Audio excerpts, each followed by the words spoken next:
하나님께서 친히 지상에 세우신 조직이 두 가지가 있죠. 하나가 교회고 다른 하나가 가정입니다. 그래서 가정의 달인 5월이라서 하나님께서 직접 세우신 조직인 가정에 관한 말씀을 지금 나누고 있습니다. 지난주에는 어린이 주일이었죠. 그래서 지난주에는 너희가 돌이켜 어린아이들과 같이 되지 아니하면 결단코 천국에 들어가지 못하리라. 어린아이들을 용납하고 내게 오는 것을 금하지 말라. 천국이 이런 자의 것이니라 라는 말씀을 함께 나누면서 어린이가 천국 시민의 표본이라는 사실, 그리고 그렇기 때문에 주께서 우리 모두에게 어린아이와 같이 되라고 그렇게 말씀하신 그 교훈의 말씀을 함께 나누었습니다. 오늘은 어버이 주일을 맞았습니다. 그래서 오늘은 한편으로는 자녀를 키우는 어버이로서, 그리고 다른 한편으로는 어버이를 모시는 자녀로서의 우리가 어떤 어버이, 어떤 자녀이어야 하는지에 대한 성경의 교훈을 함께 나누려고 합니다. 먼저 자녀로서 우리가 부모에게 어떻게 해야 하는지에 대한 성경의 교훈을 잠깐 살펴보겠습니다. 아시다시피 우리나라에 기독교, 개신교가 전파된 것은 조선시대 말입니다. 조선시대 말에 우리나라에 처음 기독교가 전파되어서 복음의 진리가 선포되었을 때 500년 동안이나 유교적 가치관을 지켜온 우리나라 사람들은 성경의 가르침을 제대로 이해하지 못해서 기독교를 그다지 좋은 종교로 받아들이지 못했습니다. 좋지 않은 종교로 오해했었습니다. 왜냐하면 500년 동안이나 반상이라고 말하죠. 양반과 상놈. 그 반상의 신분적 구별과 차이가 엄격했던 우리나라 사람들은 기독교의 복음을 이해 못했어요. 왜냐? 기독교는 뭐라고 말하느냐면 하나님을 믿는 신앙 안에서는 모두가 형제요, 모두가 자매라고 가르쳤거든요. 그런데 유교적 가치관에서는 받아들일 수 없었던 것이죠. 더구나 하나님을 믿으면 반상의 신분에 상관없이 누구나 동일하게 아버지라고 부르는 것도 납득할 수 없었습니다. 더더군다나 조상의 위패도 모시지 않고 제사도 지내지 않는 기독교는 효를 덕목으로 하는 유교적 가치관에서는 도저히 용납할 수 없는 종교였죠. 그러나 기독교는 효를 표현하는 방법이 유교와 다를 뿐이지 세상의 어떤 종교보다도 효도와 형제 우애를 중시하고 가정과 가족 구성원들 사이의 관계를 가장 강조하는 종교라고 말할 수 있습니다. 실제로 성경은 자녀들이 부모에게 순종하고 부모를 공경해야 한다는 사실을 성경 여러 곳에서 반복해서 말씀하고 있고 반복해서 우리에게 가르치고 있습니다. 오늘 우리가 읽은 성경 본문 에베소서 6장도 자녀들에게 이렇게 명령하듯이 두 가지 단어를 핵심적으로 제시했습니다. 너희 부모에게 순종하라. 그리고 모든 일에 부모에게 순종하라 라고 말할 뿐만 아니고 너희 아버지와 어머니를 공경하라 라고 말합니다. 이와 유사한 말씀이 골로새서 3장 20절에도 똑같이 있습니다. 이렇게 말하고 있습니다. 자녀들아, 모든 일에 부모에게 순종하라. 이는 주 안에서 기쁘게 하는 것이니라 라고 말씀하고 있습니다. 그뿐만이 아닙니다. 구약성경 잠언 23장 22절에서도 이렇게 말씀합니다. 너를 낳은 아비에게 청종하고 내 늙은 어미를 경히 여기지 말지니라. 뿐만 아니라 로마서 1장 30절은 이방인들이 범하는 못된 악행을 열거하는 가운데 부모를 거역하고 불순종하는 것을 말씀했습니다. 다시 말하면 부모를 거역하고 불순종하는 것은 이방인들이나 범하는 악행이다 라고 우리에게 말씀합니다. 그리고 디모데후서 3장 2절은 말세의 징조에 대해서 열거하고 있는데 그 중에 하나가 뭐냐면 말세의 징조 중에 하나가 부모를 거역하는 것이라고 말합니다. 이렇게 성경은 부모 공경에 대해서 매우 강조하고 있습니다. 왜 그럴까요? 왜 특별히 성경이 부모 공경에 대해서 그렇게 강조할까요? 이유는 다른 데 있는 것이 아닙니다.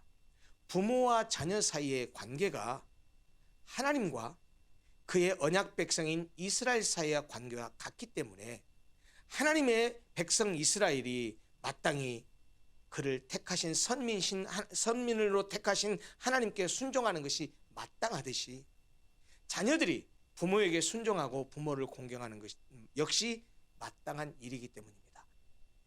이렇게 자녀들이 부모에게 순종하고 부모를 공경하는 것이 마치 하나님의 백성이 하나님께 그렇게 하는 것과 똑같다라는 말의 의미를 오늘 본문에서는 뭐라고 말씀하셨느냐?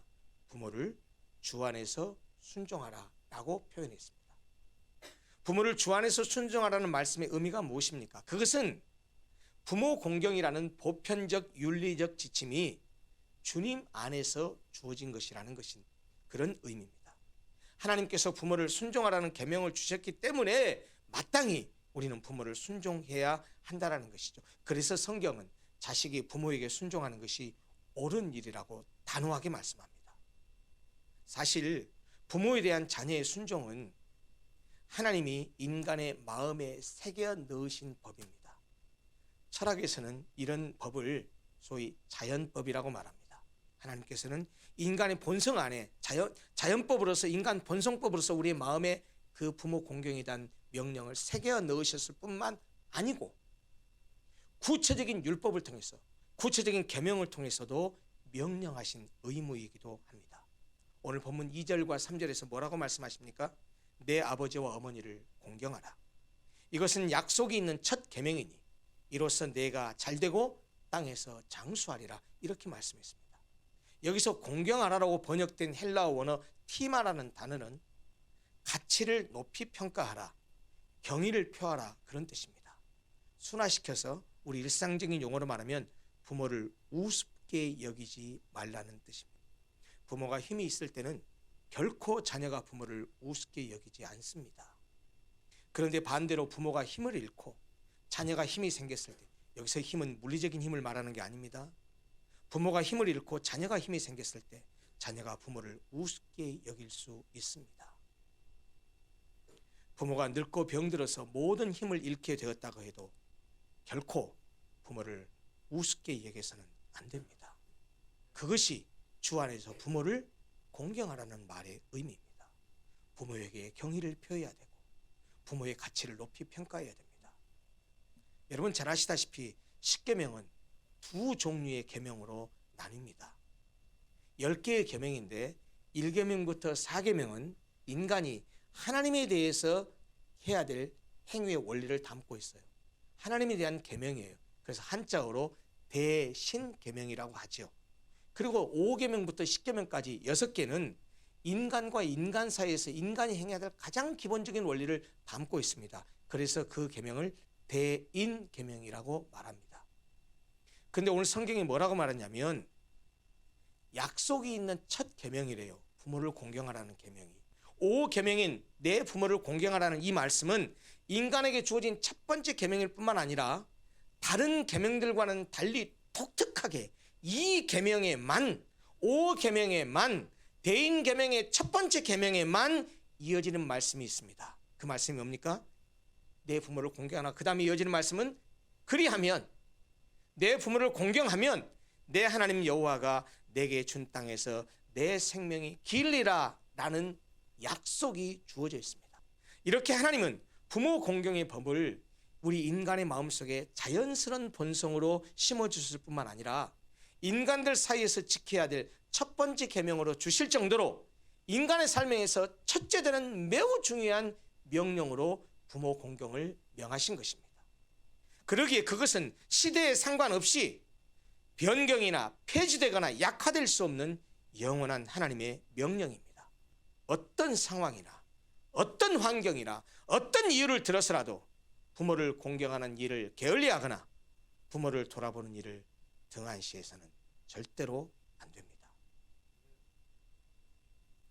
예수님 당시에 바리새인과 서기관들은 아주 못된 관습을 통해서 부모 공경을 무시했습니다. 그게 뭐냐면 고르반이라고 하는 것이죠.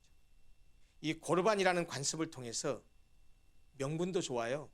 신앙을 핑계로 신앙적인 명분을 내세우면서 부모 공경을 등한시하는 것을 아무렇지도 않게 생각했습니다.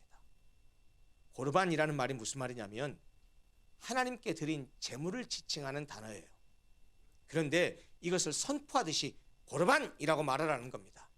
그렇게 말을 하면 하나님께서 내가 가지고 있는 이것이 하나님께 바친 것이 됐다, 이건 하나님 거야 라고 공언을 해가지고 그것으로는 부모 공경 못해 라고 하면서 그 부모를 공경하라는 하나님의 요구를 무시했다라는 거예요.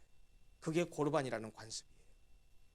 다시 말씀드리면 자기가 재물이 있더라도 부모에게 드리기 싫고 부모를 부양하기 싫으면 그 재물을 앞에 두고 고르반이라고 선언하면 그만이었어요. 여러분 한번 생각해 보십시다. 어떤 사람이, 어떤 신자가 11조도 잘해요. 헌금도 많이 드려요. 목사도 잘 섬겨요. 교회에서 봉사도 잘해요. 그리고 교회에서 무슨 식사를 하거나 그러면 자기가 식사비도 내고 잘해요. 여러분 그렇게 하는데, 그렇게 하는 그분이 부모에게 용돈 한 푼 드리지 않는다면 그것이 과연 올바른 신앙일까요? 하나님이 그렇게 하는 것을 기뻐하실까요? 아니요. 하나님께 책망받을 일입니다. 하나님을 섬기는 만큼 부모도 섬겨야 됩니다. 그것이 하나님의 명령입니다. 아까 말씀드린 대로 작년 성도님들 가운데 부모님 중에 한 분이라도 아직 살아계신다면 아마 그분의 연세가 8, 90이 되었을 거라고 생각합니다. 고집센 부모님과 대화하기 어려울 겁니다. 모시기 힘들 겁니다. 그래도 모시고 섬겨야 합니다. 할 수 있는 데까지. 여러분, 부모님들이 온갖 희생을 무릅쓰고 우리들을 책임지셨습니다. 그래서 오늘날에 우리가 있습니다. 그렇다면 이제는 우리가 부모님들을 책임져야 하지 않겠습니까? 이제 부모로서의 우리가 자녀에게 어떻게 해야 되는지에 대한 성경의 교훈을 살펴보려고 합니다. 자녀로서 부모에게 그렇게 해야 되지만 한편으로 우리가 또 부모이기도 하잖아요. 성경은 부모로서 우리가 자녀에게도 어떻게 하라고 말씀하고 있어요. 오늘 본문의 4절이 그 내용입니다. 먼저 성경은 부모들에게 자녀를 노엽게 하지 말라고 말씀합니다. 노엽게 한다는 말은요, 번역을 좀 그렇게 해서 그런데 원어의 의미는 자극하다, 야구르게 하다, 분노하게 하다라는 뜻입니다. 요즘 젊은 사람들의 말로 말하자면 열받게 한다, 더 최신 버전으로 말하면 킹받게 한다라는 뜻이에요. 상대방을 인격적으로 무시하고 비난해서 낙심하게 만드는 행위를 가리킵니다. 그런 행위는 부모가 자녀를 마치 자신의 소유물인 양 착각하고 무조건적인 권위를 내세우면서 함부로 다룰 때 나타납니다. 그러나 우리가 잘 알지만 자녀는 부모의 소유물이 아닙니다. 그리고 자녀는 부모가 바라는 것을 이루게 함으로써 대리 만족을 느끼게 하는 수단도 아닙니다. 자식은 독립적인 인격체입니다. 그러므로 부모는 자녀들에게 과도한 훈육이나 비합리적인 요구를 하거나 독선적인 태도와 정죄를 해서 자녀들을 열받게 하면 안 됩니다. 물론 자녀를 노엽게 하지 말라는 말씀은 자녀를 징계하지 말아라, 부모의 권위를 포기해라, 그런 의미는 아닙니다. 오히려 성경은 훈육하라고 말씀합니다. 가정 안에서의 훈육은 필수적입니다. 구약성경 잠언 29장 15절은 이렇게 말씀합니다. 채찍과 꾸지람이 지혜를 주거늘 임의로 행하게 버려둔 자식은 어미를 욕되게 하느니라.